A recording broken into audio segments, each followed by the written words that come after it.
کیا آپ جانتے ہیں کہ دنیا کے کس تمدن اور ثقافت کو مکمل ثقافت کہا جا سکتا ہے، اور شریعت کا تعین یعنی کسی چیز کو حلال یا حرام کرنا کس کے ہاتھ میں ہوتا ہے؟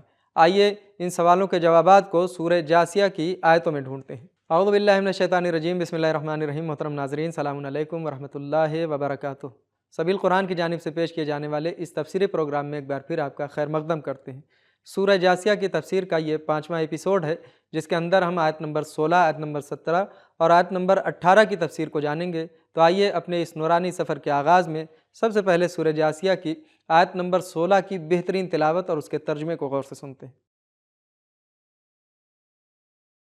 کتاب انزلناه الیک مبارک لیدبروا آیاته ولیتذکر اولو الالباب۔ بسم اللہ الرحمن الرحیم۔ وَلَقَدْ آتَيْنَا بَنِي إِسْرَائِيلَ الْكِتَابَ وَالْحُكْمَ وَالنُّبُوَّةَ وَرَزَقْنَاهُمْ مِنَ الطَّيِّبَاتِ وَفَضَّلْنَاهُمْ عَلَى الْعَالَمِينَ۔ اور ہم نے بنی اسرائیل کو کتاب، توریت اور حکومت اور نبوت عطا کی، اور انہیں عمدہ عمدہ چیزیں کھانے کو دیں، اور ان کو سارے جہان پر فضیلت دی۔ بہترین تلاوت اور ترجمے کو سن لینے کے بعد اب آئیے اس آیت کے نکات کو بھی سنتے ہیں۔ کتاب انزلناه الیک مبارک لیدبروا آیاته ولیتذکر۔ رزقناہم کے آتینا کے بعد آنے سے یہ بات سمجھ میں آتی ہے کہ من پسند رزق اس وقت بہتر ہے جب الہی قانون رہبر اور حکومت کے ساتھ ہو، ورنہ الہی قانون سے باہر کی آمدنی اگرچہ زیادہ ہو وہ پاک نہیں ہوگی۔ اس آیت میں جس لطف کی بات کی گئی ہے اس لطف کو بنی اسرائیل اپنے پاس محفوظ نہ رکھ سکے، اسی وجہ سے ان کی عزت اور عظمت نافرمانی کی وجہ سے ذلت اور لعنت میں بدل گئی۔ لعن الذین کفروا من بنی اسرائیل علی لسان داؤد، سورہ مائدہ آیت نمبر 78۔ نکات کو سن لینے کے بعد اب آئیے دیکھتے ہیں کہ اس آیت میں کیا پیغامات پائے جاتے ہیں۔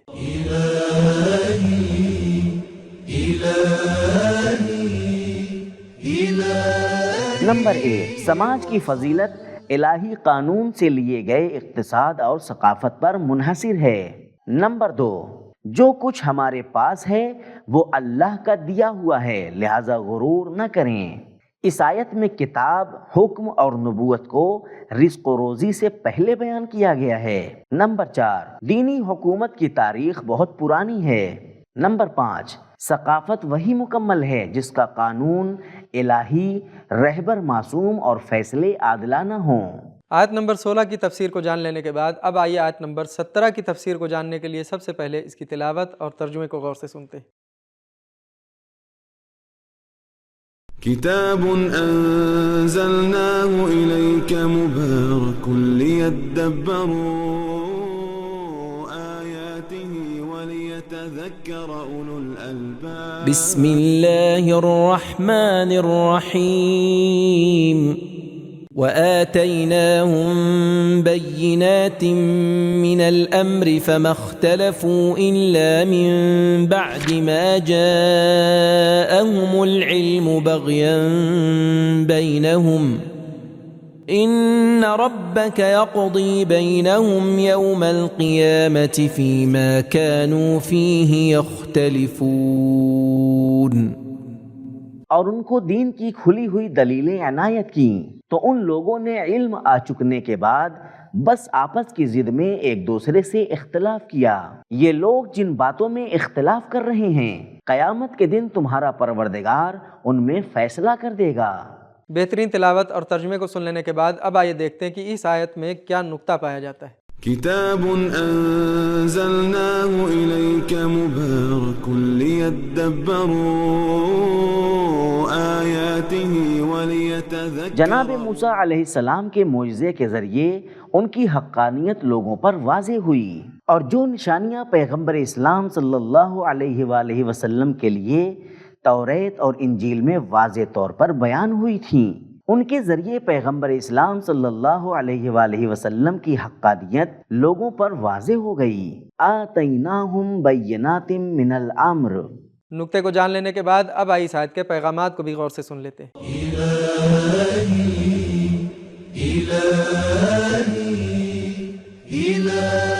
نمبر 1، اللہ لوگوں پر حجت تمام کرتا ہے۔ نمبر 2، کفر کی سب سے بری قسم حق میں اختلاف کرنا ہے۔ اللہ نے ان لوگوں کو فضیلت اور دشمن پر غلبہ عطا فرمایا۔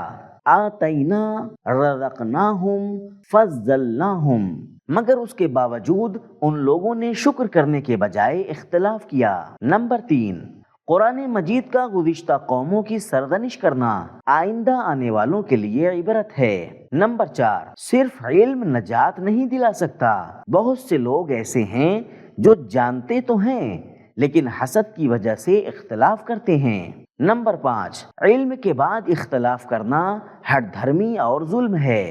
نمبر 6، قیامت کا دن اختلافات کے حل کا دن ہے۔ اب آئیے اس ایپیسوڈ کی آخری آیت یعنی سورہ جاثیہ کی آیت نمبر 18 کی تفسیر کو جاننے کے لیے سب سے پہلے اس کی تلاوت اور ترجمے کو غور سے سنتے ہیں۔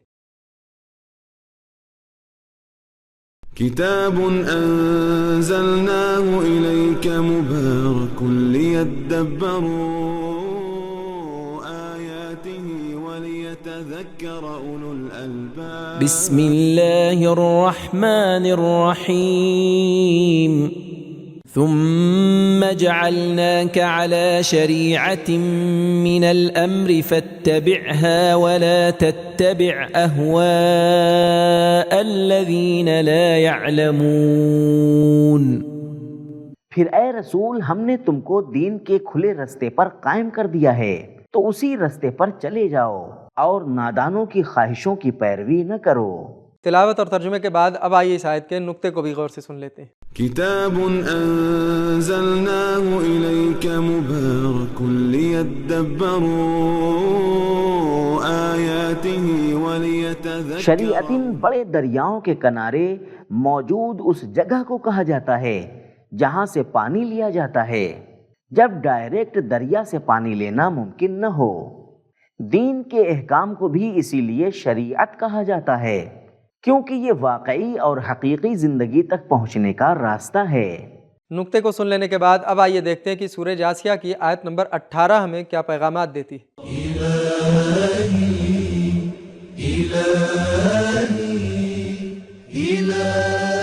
نمبر 1، شریعت کا تعین جو کہ دینداری کا راستہ ہے اللہ کے ہاتھ میں ہے۔ نمبر 2، جو شخص دوسروں کی ہدایت اور رہنمائی کا ذمہ دار ہو اسے چاہیے کہ اپنے راستے کی بنسبت مکمل بصیرت اور تسلط رکھتا ہو۔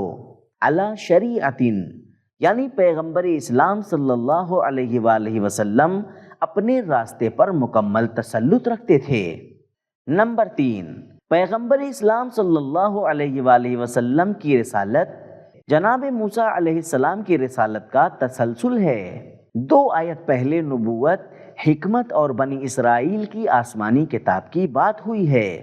نمبر 4، تمام ادیان کی روح ایک ہی ہے اگرچہ عبادتی احکام میں کچھ فرق ہوتا ہے۔ لفظ شریعت نکرہ آیا ہے جو کہ متعدد راہوں کے ہونے کی علامت ہے، لیکن لفظ الامر معرفہ ہے یعنی تمام راہیں ایک ہی امر پر پلٹتی ہیں۔ نمبر 5، تحریف اور اختلاف کا پیدا ہونا جدید نبی کے آنے کا سبب ہوتا ہے۔ پچھلی آیت میں بنی اسرائیل کے اختلاف کی بات تھی اور اس آیت میں پیغمبر اسلام صلی اللہ علیہ وآلہ وسلم کی بعثت کا تذکرہ ہے۔ نمبر 6، تمام لوگوں کی طرح پیغمبر کے لیے بھی ضروری ہے کہ وہ شریعت کی پیروی کریں۔ نمبر 7، راستہ اگر اللہ کا راستہ نہ ہو تو وہ اپنی یا دوسروں کی ہوا و ہوس کا راستہ ہوتا ہے۔ نمبر 8، رہبر کو مضبوط اور ثابت قدم ہونا چاہیے جو نادان عناصر اور جاہلانہ تجاویز کے دباؤ میں نہ آئے۔ نمبر 9، لوگوں کی ہوس اس درجہ عیاں ہے کہ پیغمبر کو بھی خطرے میں ڈال دیتی ہے۔ نمبر 10، علم اور جہالت کا انسان کے رجحانات پر اثر ہوتا ہے۔